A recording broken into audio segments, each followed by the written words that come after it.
दोस्तों, cone man Sukesh Chandrashekhar ने पहले भी इन्वेस्टमेंट की बात करी थी ओपन एआई के सैम अल्टमैन को लेटर लिख के कि मैं आपके ओपन एआई के अंदर पैसे लगाना चाहता हूं, क्योंकि मैंने सुना है कि आप इंडिया के अंदर आके भी कोई एआई के प्रोजेक्ट पे काम करना चाहते हो, तो भैया मेरा $1 बिलियन इसमें लगा दो। उसके बाद में मैं अगले राउंड में $2 बिलियन तक आपको दे दूंगा। और अब ये कह रहे हैं एलॉन मस्क को कि मैं आपकी कंपनी के अंदर $2 बिलियन की इन्वेस्टमेंट करना चाहता हूं, जो एक्स सोशल मीडिया प्लेटफॉर्म है उस पर पैसे लगाने की अपॉर्चुनिटी मैं मिस नहीं करना चाहता हूं। मैं बिल्कुल तैयार हूं $1 बिलियन की इन्वेस्टमेंट अभी करने के लिए, और इसके बाद में अगले साल $1 बिलियन की इन्वेस्टमेंट और करूंगा। और ये मैं एक्स की वैल्यूएशन पे नहीं कर रहा हूं, बल्कि मैं ओनर के ऊपर कर रहा हूं जो एलॉन मस्क है, कि भैया मुझे लगता है कि वो काफी ज्यादा प्रॉफिट करवा सकते हैं, तो मैं उनके ऊपर बैट ले रहा हूं, ना कि एक्स के ऊपर बैट ले रहा हूं। तो भाई मेरे को काफी ज्यादा गर्व होगा अगर एलॉन मस्क मेरे $2 बिलियन की इन्वेस्टमेंट अपने एक्स के अंदर करते हैं। तो भैया ये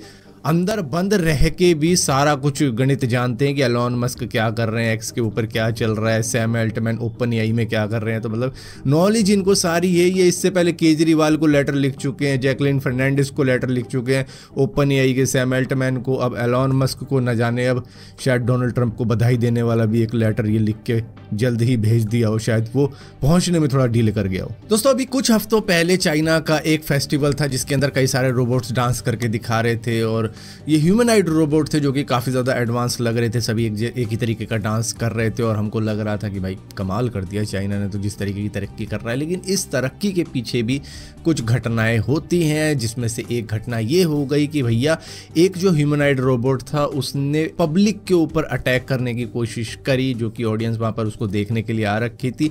इसने कोशिश करी कि एक आधे के ऊपर स्ट्राइक कर दूं, लेकिन उससे पहले ही इसको रोक दिया जाता है और पीछे खींच लिया जाता है और बंद कर दिया जाता है। दरअसल बताया जा रहा है कि भैया इसमें कुछ सॉफ्टवेयर ग्लिच आ गया होगा। ऐसा कुछ बात नहीं है कि इसका इंटेंशन था किसी को हार्म पहुंचाना। ये एक एआई कंट्रोल्ड ह्यूमनाइड रोबोट है, तो कुछ दिक्कत हो गई होगी उसमें। तो देखो, हमने एआई की कई सारी घटनाएं देख रखी हैं जहाँ पर गलत सजेशन वो दे देता है, कईयों को गलत बात बोल देता है। तो इस तरीके की चीज़ें हुई हैं एआई के साथ में, और ये एक ऐसा ह्यूमनाइड रोबोट था जो कि एआई ही कंट्रोल कर रहा था। तो एआई की सेफ्टी कहाँ है भाई? वो तो किसी भी तरीके का अटैक कर सकता है। मान लो कोई बुजुर्ग हो, उस पर भी अटैक करके मतलब ख़त्म ही कर देता मामला, क्योंकि बुजुर्ग कहाँ सह पाता है इस रोबोट का एक अटैक। तो मतलब ये एक सेफ्टी कंसर्न है कि एआई यूज़ करना ह्यूमनाइड रोबोट पे कहाँ तक सही है, जबकि अभी तक वो एक डेवलपमेंट स्टेज पे ही है जहाँ पर कई बार गलत सजेशन वो दे रहा है आज भी। सो दोस्तों, जैसी आशंका थी कि डीप सीक का भी नंबर आएगा बैन होने के लिए, क्योंकि एक चाइनीज़ प्लेटफॉर्म है जिसको दिल्ली हाई कोर्ट ने फिलहाल के लिए रिजेक्ट कर दिया है। दरअसल यहाँ पर अपील डाली गई थी कि भैया इसको भी बैन किया जाना चाहिए इंडिया के अंदर से, जहाँ पर दिल्ली हाई कोर्ट ने कहा है कि अगर ये इतना ही ज़्यादा हार्मफुल है तो भैया यूज़ मत करो ना, कोई ग्राउंड नहीं है इसको बैन करने का, क्योंकि इस तरीके के प्लेटफॉर्म इंडिया के अंदर ऑलरेडी काफ़ी लंबे टाइम से चल रहे हैं, और तब भी दिक्कत नहीं आई थी और अब भी दिक्कत नहीं आई है। तो अगर डीप सीक को बैन करवाना है तो उसके लिए कुछ पुख्ता सबूत होने चाहिए, कोई ग्राउंड होना चाहिए, तभी तो बैन करें। ओपन सोर्स का प्रोजेक्ट है जो कि हाँ ठीक है चाइनीज़ कह सकते हो, लेकिन बैन किस ग्राउंड पे करें? दोस्तों, एप्पल के आईफोन का इंतजार हर साल रहता है, तो भैया इस साल के एंड में भी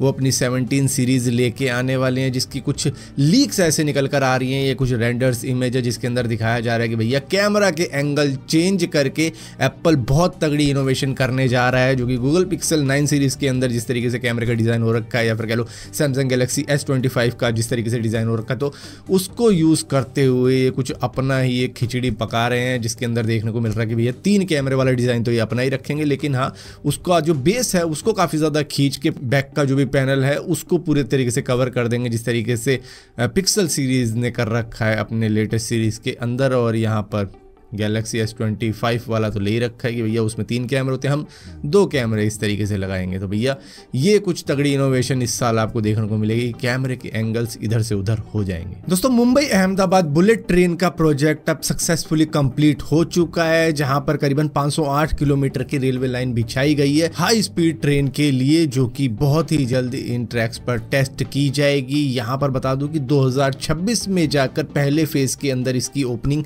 की जाएगी। ये प्रोजेक्ट 14 सितंबर 2017 में मोदी जी और शिंजो आबे, जो कि जापान के प्राइम मिनिस्टर हुआ करते थे जिनका असैसिनेशन कर दिया गया, उन्होंने इस प्रोजेक्ट की शुरुआत करी थी, और अब ये फाइनली कंप्लीट हो चुका है। लेकिन फिर भी टेस्टिंग वगैरह और 2026 में जाके इसको चालू किया जाएगा। लेकिन मेरा एक सवाल है कि भाई ठीक है ये इतनी बढ़िया ट्रेनें लाई जा रही हैं, लेकिन जिस तरीके की हरकत प्लेटफॉर्म के ऊपर जाकर हम लोग करते हैं, तो क्या हम डिज़र्व करते हैं इस तरीके की एक्सपेंसिव ट्रेन? जिस तरीके से लोग तोड़ फोड़ कर रहे हैं ट्रेनों के अंदर बस कुछ भी करने के लिए, मतलब वंदे भारत ट्रेन तक के ऊपर अटैक किए गए, उस पर पत्थर फेंके गए, उसके बाद में उसे तोड़ा गया, और भी कई सारी चीज़ें हमने देखी हैं प्लेटफॉर्म के ऊपर की लातें मार रहे हैं लोग, शीशे तोड़ रहे हैं बस ट्रेन के अंदर घुसने के लिए।